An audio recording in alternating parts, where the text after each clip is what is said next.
Hello beauties, ఎలా ఉన్నారు మీరందరూ? నేనైతే చాలా బాగున్నాను. మీరందరూ కూడా బాగున్నారని మనస్ఫూర్తిగా కోరుకుంటున్నాను. ప్రతి మహిళ టైలరింగ్ వచ్చిన వాళ్ళకైతే బొటిక్ పెట్టాలని ఒక కల ఉంటుంది. కానీ అది డబ్బుల విషయంలో కానీ, ఇంట్లో ఫ్యామిలీ సపోర్ట్ లేక బొటిక్ పెట్టలేకపోతారు. కానీ కస్టమర్స్ రావాలని కూడా ఉంటుంది. ఎంతో కష్టపడతారు. ఫినిషింగ్, ఫిట్టింగ్ అన్నీ బాగున్నా కూడా అప్పుడప్పుడు కస్టమర్స్ రాకుండా ఉంటారు. మనం ఇంట్లో నుంచెల్లే స్టిచ్చింగ్ బిజినెస్ని ఎలా పెంచుకోవచ్చు, ప్రతి టైలర్ తప్పకుండా తెలుసుకోవాల్సిన 8 సీక్రెట్ టిప్స్ని అయితే ఈ వీడియో ద్వారా మీతో షేర్ చేస్తాను. ఈ వీడియోలో చివరిలో చెప్పబోయే టిప్ వల్ల చాలామంది టైలర్స్ రెగ్యులర్గా కస్టమర్స్ని సంపాదిస్తున్నారు. కానీ ఈ టిప్ ఎవరు కూడా షేర్ చేయలేదు. కాబట్టి ఈ వీడియో పూర్తిగా స్కిప్ చేయకుండా చూడండి. చాలా ఇంపార్టెంట్ టిప్స్ ఉన్నాయి. ప్రతి టైలర్ తప్పకుండా తెలుసుకోవాలి. మీకు యూస్ఫుల్ అనిపిస్తేనే లైక్ చేయండి, షేర్ చేయండి. ఇలాంటి మరిన్ని వీడియోస్ కోసం మన ఛానల్ అయితే తప్పకుండా సబ్స్క్రైబ్ చేసుకోండి. సబ్స్క్రైబ్ చేసుకున్న వెంటనే పక్కన బెల్ ఐకాన్ ఉంది కదా, అది క్లిక్ చేస్తే నేను వీడియో అప్లోడ్ చేసిన వెంటనే నోటిఫికేషన్ మీ వరకు ఈజీగా వచ్చేస్తుంది. ఇక టాపిక్లోకి వెళ్ళిపోదాం. మొదటి టిప్ వచ్చేసి, ఎలాంటి బిజినెస్ అయినా అడ్వర్టైజ్మెంట్ వల్ల కాదు, మీ పని క్వాలిటీ వల్ల పెరుగుతుంది. ఒక కస్టమర్ మీ దగ్గర బ్లౌజ్ కుట్టించుకొని సంతోషపడితే మనకి అప్పటి వరకు పడ్డ కష్టం అంతా పోతుంది కదా. అంతేకాదు, ఆమె సంతోషంగా ఉండడమే కాక వాళ్ళ రిలేటివ్స్కి, ఫ్రెండ్స్కి కూడా మీ గురించి చెప్తుంది. కాబట్టి శుభ్రమైన stitching, perfect finishing, neat ironing, clean packing, ఇవి తప్పకుండా ప్రతి ఒక్క టైలర్ చేయాలి. ఇక రెండో టిప్ వచ్చేసి, కస్టమర్స్తో ఎప్పుడు కూడా మంచి రిలేషన్ మెయింటైన్ చేయాలి. అంటే అక్క అని పిలవడమో, లేకుంటే వదిన అని పిలవడమో, ఏదో ఒక వరుసతో పిలిచామంటే మన వాళ్ళు అనే ఫీలింగ్ కస్టమర్స్కి కలుగుతుంది. మీరు కుట్టిన బ్లౌజ్ ఇచ్చిన తర్వాత వాళ్ళ ఇంటికి వెళ్ళాక ఒకసారి కాల్ చేయండి. అక్క, బ్లౌజ్ ఫిట్టింగ్ సరిపోయిందా, ఏమైనా ప్రాబ్లం ఉందా, ఉంటే తీసుకురండి, నేను సరి చేసిస్తాను అనే భరోసా మీరు ఇవ్వడం వల్ల ఏంటంటే వాళ్ళకి మీ మీద నమ్మకం ఏర్పడుతుంది. మీ ఫినిషింగ్, మీ ఫిట్టింగ్ సరిపోయి మీరు ఇలాగే రిలేషన్ మెయింటైన్ చేస్తే వాళ్ళే ఇంకో 10 మంది కస్టమర్స్ని మీ దగ్గరికి తీసుకొస్తారు. ఇక మూడో టిప్ వచ్చేసి, ఈ రోజులలో షాపు, బోర్డు కంటే వాట్సాప్ స్టేటస్లు, ఇన్స్టాగ్రామ్ స్టోరీస్, రీల్స్ ఎక్కువగా పనిచేస్తున్నాయి. మీరు రోజు ఏ డిజైన్ కుడుతున్నారు, బ్లౌజ్ కటింగ్ ఎలా ఉంది, ఎప్పుడెప్పుడు కొత్త డిజైన్స్ కుడుతున్నారు, ఇవన్నీ కూడా వీడియోస్ రూపంలో కానీ, ఫొటోస్ రూపంలో కానీ తీసుకున్న తర్వాత స్టేటస్లు పెట్టడం, ఇన్స్టాగ్రామ్ స్టోరీస్ పెట్టడం, రీల్స్ పెట్టడం, ఇలాంటివి అలవాటు చేసుకున్నారంటే మీరు ఇంట్లో ఉండే మీ బిజినెస్ అనేది పెంచుకోవచ్చు. అలాగే బ్లౌజ్ ఇచ్చిన తర్వాత కస్టమర్స్ వెళ్ళిన తర్వాత వాళ్ళకి ఒకసారి మెసేజ్ చేయండి, బ్లౌజ్ కుదిరిందా, ఫిట్టింగ్ ఎలా ఉంది అని చెప్పి. వాళ్ళ నుంచి రివ్యూ మీకు మంచిగా వచ్చిందంటే ఆ రివ్యూని కూడా మీరు స్టోరీస్లలో, వాట్సాప్ స్టేటస్లలో షేర్ చేసుకోవడం వల్ల ఏంటంటే మీరు ఎవరో తెలియని వాళ్ళకు కూడా మీ మీద నమ్మకం ఏర్పడుతుంది. ఈమె మంచిగా కుడుతుంది, ఈమె ఫినిషింగ్ బాగుంది అని చెప్పి మీ దగ్గరికి బ్లౌజులు ఇవ్వడానికి వస్తారు. కాబట్టి ఈ రోజులలో మనం సోషల్ మీడియాని మన బిజినెస్ కోసం ఎంత యూజ్ చేసుకుంటే మనకు అంత లాభం. ఇక నాలుగో టిప్ వచ్చేసి, చాలామంది టైలర్స్ చేసే పెద్ద తప్పు ఏంటంటే వాళ్ళకి మెయిన్ వాళ్ళ కస్టమర్స్ ఎందుకు వస్తారు, ఒక టైంకి పెళ్ళో, ఫంక్షనో, ఏదో అకేషన్కి వేసుకోవడానికి బ్లౌజులు మన దగ్గర తీసుకొస్తారు. అదే టైం చెప్పి వాళ్ళు ఇస్తారు. మనం అప్పుడు సరే అంటాము. కానీ తీరా టైంకి ఆ సమయానికి మనకు బ్లౌజ్ ఇవ్వలేకపోవడము, వేరే అర్జెంట్ బ్లౌజ్ ఉండడము, ఇలాంటి వీటి వల్ల ఏంటంటే మనం బ్లౌజులు వాళ్ళకి సమయానికి ఇవ్వలేకపోయేసరికి కస్టమర్స్కి మన మీద నమ్మకం అనేది పోతుంది. వాళ్ళు ఇంకోసారి రావాలన్నా రారు, ఇంకెవరికి కూడా మన గురించి చెప్పరు. వాళ్ళు చెప్పాలనుకున్నా కూడా ఆమె టైంకి ఇవ్వదు, ఎందుకు ఆమె దగ్గర కుట్టించుకునే బదులు వేరే ఆమె దగ్గర కుట్టించుకోవచ్చు, ఇలాంటి ఒపీనియన్ అనేది కస్టమర్స్కి వస్తుంది. కాబట్టి మనం కస్టమర్స్కి టైం టు టైం ఇచ్చామంటే వాళ్ళంతా హ్యాపీగా ఇంకెవరో ఫీల్ అవ్వరు అన్నమాట. వాళ్ళకి ఒక రిలీఫ్ ఉంటుంది, అమ్మయ్య నా బ్లౌజ్ నా దగ్గరికి వచ్చింది, నేను టైంకి వేసుకోగలుగుతాను. వాళ్ళకి హోప్ ఉంటుంది, ఈరోజు ఈ శారీ కట్టుకోవాలి అనే ఒక ఆశతోటి మన దగ్గరికి వస్తారు. కాబట్టి వాళ్ళ హోప్ని మనం మిస్ చేయొద్దు అనేది నా ఫీలింగ్ అన్నమాట. మనకి టైం వేస్ట్ చేసుకోకుండా ఏ రోజు బ్లౌజులు ఆ రోజు టైం మేనేజ్మెంట్ ఎలా చేసుకోవాలనేది నేను ఆల్రెడీ వీడియో చేశాను. వాళ్ళు టైలర్స్ ఎవరైనా చూడకుండా ఉంటే మాత్రం నేను ఐ బటన్లో ఇస్తాను, లేకుంటే డిస్క్రిప్షన్లో లింక్ ఇస్తాను.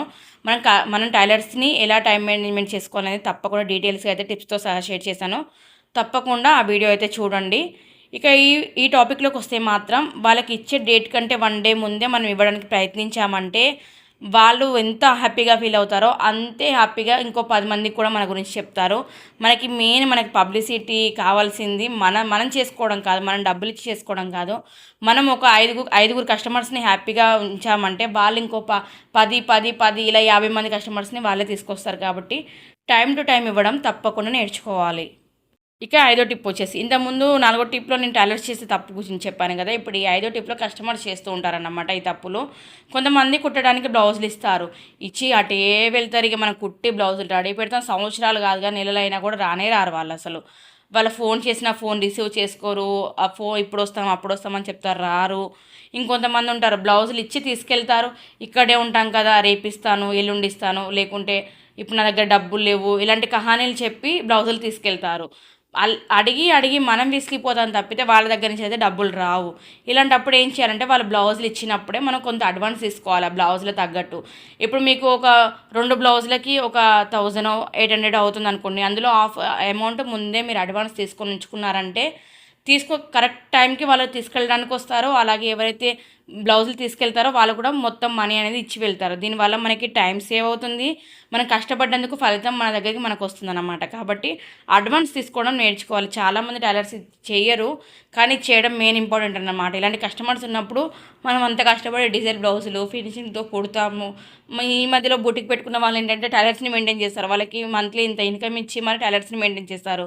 అలాంటి వాళ్ళకి కూడా చాలా లాస్ అవుతుంది. ఇలా ఇంట్లో ఉండి కుట్టే వాళ్ళకైతేనేమో మనీ వేస్ట్, టైం వేస్ట్, అంత కష్టపడతాము అయినా కూడా మనకి చేతిలోకి డబ్బు రాకపోయేసరికి అయితే డిసప్పాయింట్ అయిపోతాం. కాబట్టి తప్పకుండా మీరు ముందు అడ్వాన్స్ తీసుకోవడం నేర్చుకోండి. ఇక 6వ టిప్ వచ్చేసి ట్రెండ్కి తగ్గట్టు మనం కూడా మారాలి. రోజుకు ఒక డిజైన్ వస్తుంది కాబట్టి మనం కూడా అప్డేట్ అవ్వాలి. వారంలో ఒక్కటైనా కొత్త డిజైన్ నేర్చుకోండి.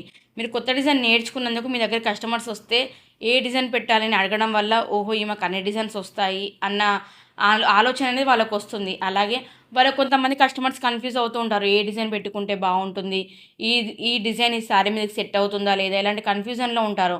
అలాంటప్పుడు వాళ్ళకి మనం సజెస్ట్ చేసామనుకోండి, ఈ శారీ మీదకి ఈ లుక్ బాగుంటుంది, ఈ బ్లౌజ్ డిజైన్ అయితే బాగుంటుంది, ఇలాంటివి మనం సజెస్ట్ చేసామనుకోండి, వాళ్ళకి మన మీద నమ్మకం ఏర్పడుతుంది. అలాగే వీళ్ళు ఫినిషింగ్గా ప్రతి ఒక్క డిజైన్ కుట్టగలుగుతారు అనే ఒపీనియన్ కూడా మన మీద ఏర్పడడం వల్ల ఏంటంటే వాళ్ళు రెగ్యులర్గా మనకి కస్టమర్స్ అవుతూ ఉంటారు.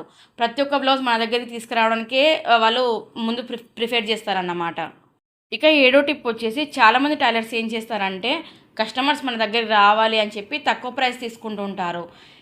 తక్కువ ప్రైస్ మీరు ఎంత కష్టపడుతున్నారు దాన్ని బట్టి మీరు ప్రైజ్ని అనేది డిసైడ్ చేయండి. కానీ నా దగ్గరికి ఎక్కువ కస్టమర్స్ రావాలి, నేను తక్కువ ప్రైస్ తీసుకుంటేనే కస్టమర్స్ ఎక్కువ వస్తారు అని ఎప్పుడు కూడా ఆలోచన పెట్టుకోకండి. ఎందుకంటే ఈ రోజుల్లో కస్టమర్స్ కూడా తెలివిగా ఉన్నారు. ఎందుకంటే డబ్బులు ఎక్కువ తీసుకుంటే ఫినిషింగ్ బాగుంటుంది, ఫిట్టింగ్ బాగుంటుంది అనే ఒపీనియన్ ప్రతి ఒక్క కస్టమర్స్కి కూడా ఈ రోజులలో వచ్చింది. కాబట్టి మీ పనితనం ఏంటి, మీ క్వాలిటీ ఏంటి, మీ ఫినిషింగ్ ఏంటి, ఇదంతా మీకు తెలిసి ఉంటుంది. దాని తగ్గట్టు ఒక ప్రైస్ అనేది డిసైడ్ చేయండి. నేను ఆల్రెడీ ఈ వీడియో అయితే అప్లోడ్ చేశాను. ఒకవేళ చూడకుంటే నేను ఐ బటన్లో కానీ లేకుంటే కింద డిస్క్రిప్షన్లో కానీ లింక్ ఇస్తాను. బ్లౌజులకి అలాగే కుర్తీస్కి ఎంత ప్రైస్ తీసుకోవాలి అనేది ప్రతి ఒక్కటి డీటెయిల్గా చెప్పాను. ఒకసారి ఆ వీడియో కూడా తప్పకుండా వెళ్ళి చూడండి. మన పనితనాన్ని బట్టి మనం రేట్ చెప్పాలి. ధరలో ఎప్పుడు కూడా వెనకడుగు వేయొద్దు. మన ఫిట్టింగ్ నచ్చితే 10 రూపాయలు ఎక్కువ ఇచ్చైనా సరే మన దగ్గర స్టిచ్ చేయించుకుంటారు. మీ కష్టానికి తగ్గట్టు ధర తీసుకోండి. అలా అయితేనే స్టిచ్చింగ్ చేయాలన్నా కూడా మనకు కూడా ఇంట్రెస్ట్ కలుగుతుంది. ఇక 8వ టిప్ వచ్చేసి మీ కస్టమర్స్కి బ్లౌజులు ఇచ్చినప్పుడు ఫినిషింగ్ ఎలా ఉందో అడిగి నచ్చింది, బాగుంది, బాగా కుట్టారు అని వాళ్ళ నోటి నుంచి వచ్చింది అనుకోండి, అలాగే మీరు చెప్పండి, మీకు ఈ ఫిట్టింగ్ నచ్చింది కదా, ఫినిషింగ్ నచ్చింది కదా, మీ ఫ్రెండ్స్ అండ్ మీ రిలేషన్కి కూడా చెప్పండి ఒకసారి నా గురించి అని చెప్పారనుకోండి, వాళ్ళకి చెప్పాలన్న ఆలోచన ఉంటుంది. కొంతమంది టైలర్స్ ఏమనుకుంటారంటే వాళ్ళకి చెప్పాలా, వాళ్ళకి నచ్చింది కదా, వాళ్ళే వేరే వాళ్ళకి చెప్తారు కదా అని అనుకుంటారు. కానీ కొంతమంది అలా చెప్పరు. మన ఫినిషింగ్ మన బ్లౌజులు బాగా కుదిరాయి కదా, వేరే వాళ్ళకి చెప్పాల్సిన అవసరం మనకేంటి అనే ఆలోచనలు కూడా కొంతమందికి ఉంటాయి.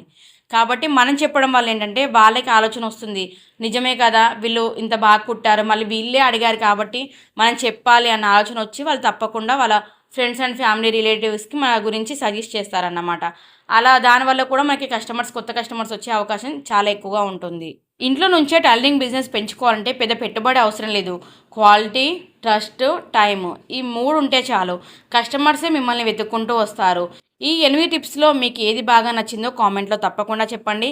నాకు తెలిసిన టిప్స్ అయితే మీతో షేర్ చేశాను. మీకు యూస్ఫుల్ అనిపిస్తేనే లైక్ చేయండి, షేర్ చేయండి.